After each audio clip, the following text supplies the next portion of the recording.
Welcome to அபிரவியன் videos. நான் உங்கள் ரவி. இந்த வீடியோவில் நம்ம 4 ஸ்டெப் ஃபேன் ரெகுலேட்டர் அதனுடைய ஒயரிங் அண்ட் அதனுடைய கனெக்ஷன்ஸ் அது எப்படி ஒர்க் பண்ணுது அப்படிங்கிறத நம்ம டீட்டெயிலாக பார்க்கலாம். இந்த 4 ஸ்டெப் ஃபேன் ரெகுலேட்டருங்கிறது ப்ரெஸ்ஸிங் டைப்லையும் இருக்குது, ஸ்க்ரூ டைப்லையும் இருக்குது. ரெண்டுமே இப்போ இது வந்து எலக்ட்ரானிக் டைப் ரெகுலேட்டர். ஸோ இதுக்குள்ளே பார்த்தீங்கன்னா ஒரு ரோட்டரி சுவிட்ச் இருக்குது. அந்த ரோட்டரி சுவிட்ச் வந்து 4 பொசிஷன், ஆக்சுவலி 5 பொசிஷன், ஆஃப், அப்புறம் 1 2 3 4 அப்படின்னு சொல்லி 5 பொசிஷன் ரோட்டரி சுவிட்சு. இந்த சுவிட்ச் வந்து ஒரு ஸ்பெஷல் டெடிக்கேட்டட், ஆக்சுவலாக specially made for fan regulator சுவிட்சு. ஸோ இந்த சுவிட்சு தான் தேவையான ஸ்பீடை செலக்ட் பண்ணதுக்கு பயன்படுகிறது. இந்த சுவிட்சில் பார்த்தீங்கன்னா நார்மலாக ஆஃபில் இருக்கிறப்ப அந்த காமன் வந்து எதோடையும் கனெக்ஷனில் இருக்காது. 1ல் இருக்கிறப்ப காமன் அண்ட் 1, 2ல் இருக்கிறப்ப காமன் அண்டு 2, 3ல் இருக்கிறப்ப பார்த்தீங்கன்னா ஒரு ஸ்பெஷல் கனெக்ஷன், அதாவது காமன் அண்டு 3 அதோட காமன் அண்டு 2 அப்படி கனெக்ஷனில் இருக்கும். 4ல் இருக்கிறப்ப காமன் அண்டு 4க்கு கனெக்ஷன் இருக்கும். ஸோ இந்த ஒயரிங்கை பாருங்கள். இந்த 1லேருந்து எடுத்து என்ன பண்ணியிருக்காங்கன்னா 3யோட லூப் பண்ணியிருக்காங்க. அது எதுக்குன்னு அப்புறம் பார்க்கலாம். அந்த 3, 1 and 3 லூப் பண்ணி அதிலேருந்து எடுத்து ஒரு ஃபியூஸ், அதாவது 2.2 ohms ஃபியூஸ் ரெசிஸ்டர் F1ங்கிற ரெசிஸ்டர் வழியாக ஒரு ஆர்சி நெட்வொர்க்கில் கொண்டாடுறாங்க. அந்த ஆர்சி நெட்வொர்க் என்னென்னு பார்த்தீங்கன்னா 22K ரெசிஸ்டர், அப்புறம் அது வந்து R1, அப்புறம் 220 நானோஃபாரட், அது C1ங்கிற ஒரு பாலியஸ்டர் ஃபிலிம் கெப்பாசிட்டர். இந்த R1ம் C1ம் பேரலல் பண்ணியிருப்பாங்க. அந்த பேரலை வந்து இந்த F1க்கு சீரீஸாக கனெக்ட் பண்ணியிருக்காங்க. அதிலிருந்து எடுத்து டைரெக்டாக அந்த அனதர் லீடுக்கு, அதாவது பின் நம்பர், அந்த சுவிட்சுடைய பாயிண்ட் நம்பர் 4க்கு கனெக்ட் பண்ணியிருக்காங்க. அந்த 4லேருந்து ஃபேனுக்கு போகக்கூடிய அந்த லோட் ஒயர் கனெக்ஷன் வந்திருக்கிறது.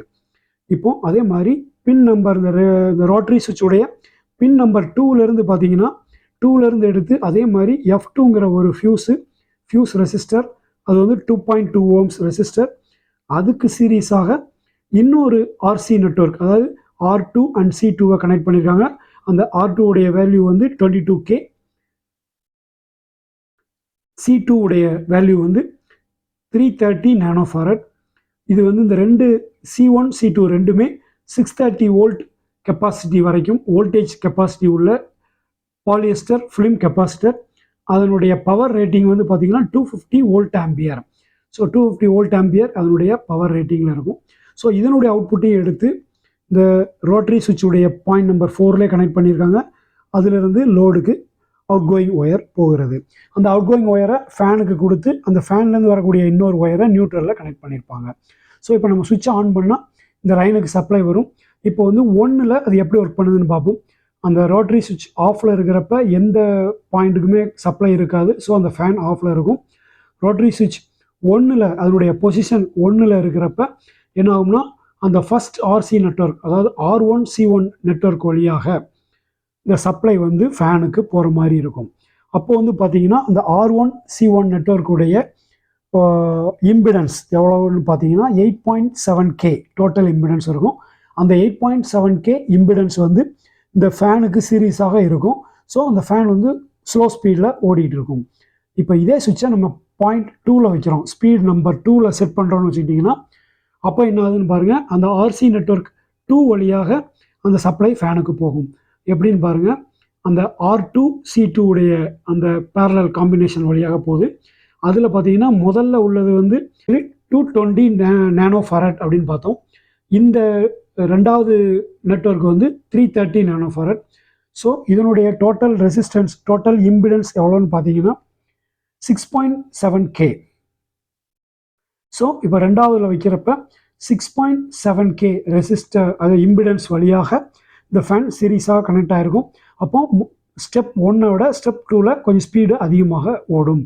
இப்போ வந்து 3ல் வைக்கிறோன்னு பார்த்துருங்க. அந்த சுவிட்சை 3ல் வைக்கிறப்ப என்ன ஆகும்னா 3 வந்து ஒரு ஸ்பெஷல் அரேஞ்ச்மெண்ட். அதில் என்ன பண்ணியிருக்காங்கன்னா காமன் அண்டு 3, அப்புறம் காமன் அண்டு 2, இந்த ரெண்டுக்குமே கனெக்ஷன் இருக்கும். ஸோ அதனால் இந்த ரெண்டு ஆர்சி நெட்வொர்க்குமே பேரலாக கனெக்ட் ஆகிற மாதிரி இருக்கும். இதோட ஃபேனுக்கு சீரீஸாக இந்த ரெண்டும் கலந்த ஒரு பேரலல் காம்பினேஷன் கனெக்ட் ஆகிருக்கும். அப்போ ரெண்டுடைய பேரல் பாருங்கள். ரெண்டுடைய டோட்டல் இம்பிடன்ஸ் தனித்தனியாக பார்த்தீங்கன்னா ஆர்சி நெட்வொர்க் 1ல் வந்து 8.7K, ஆர்சி நெட்வொர்க் 2ல் வந்து 6.7K. ஸோ அந்த ரெண்டையும் பேரல் பண்ணோம்னா 3.78K இம்பிடன்ஸ் இருக்க மாதிரி இருக்கும். அந்த 3.78K வந்து சீரீஸாக இருக்கிறப்ப ஃபேனுடைய ஸ்பீடு அடுத்த லெவல் இன்க்ரீஸ்டு ஸ்பீடில் அந்த ஃபேன் வந்து ஓடும். இப்போ அந்த சுவிட்சை வந்து பொசிஷன் நம்பர் 4ல் வைக்கிறோம். 4ல் வைக்கிறப்ப பார்த்தீங்கன்னா சுவிட்ச் வந்து டைரெக்டாக அந்த லைன் வோல்டேஜை அப்படியே ஃபேனுக்கு அனுப்புகிற மாதிரி இருக்கும். அப்போ வந்து அந்த ஃபேன் வந்து ஃபுல் வோல்டேஜில் ரன் பண்ணுற மாதிரி இருக்கும். இப்படித்தான் ஒரு 4 step regulator, actually 4 step regulator இந்த மாதிரி தான் ஒர்க் பண்ணுது. இதில் வந்து 5 ஸ்டெப் ரெகுலேட்டரும் உண்டு. இது வந்து இந்த சர்க்யூட் நம்ம பார்த்துருக்குறது ஒரு 4 ஸ்டெப் ரெகுலேட்டருடைய ஃபங்க்ஷன். அது எப்படி ஒர்க் பண்ணுதுன்னா, 1ல் வந்து அந்த முதல் ஆர்சி நெட்வொர்க் மட்டும் சீரீஸாக இருக்கும், 2ல் வந்து 2வது நெட்வொர்க் மட்டும் இருக்கும், 3ல் நெட்வொர்க் 1 அண்ட் 2 அந்த ரெண்டுமே பேரலாகி இந்த ஃபேனுக்கு சப்ளை அனுப்பும். 4ல் வந்து டைரெக்டாக ஃபுல் வோல்டேஜ் அப்படியே அனுப்புகிற மாதிரி இருக்கும். பொதுவாக இந்த ஃபேன் ரெகுலேட்டரில் ப்ராப்ளம்னு பார்த்தீங்கன்னா, 2வதுல ஓடலை, 3ல் ஓடுது, அதில் 3ல் ரொம்ப ஸ்லோவாக ஓடுது, 1ல் ஓடலை, 4ல் ஃபுல் ஸ்பீடில் ஓடுது, இந்த மாதிரி எராட்டிக்காக ப்ராப்ளம் இருக்குது அப்படின்னு சொல்லுவாங்க. அதுக்கெல்லாம் காரணம் வந்து இந்த 2 F1 F2ங்கிற ரெசிஸ்டரை செக் பண்ணி பார்க்கணும். ஏன்னா அந்த ஃபியூஸ் ஏதாவது ப்ளோன் ஆயிருந்தால் அந்த பர்டிகுலர் சர்க்யூட்டில் ஓடாது.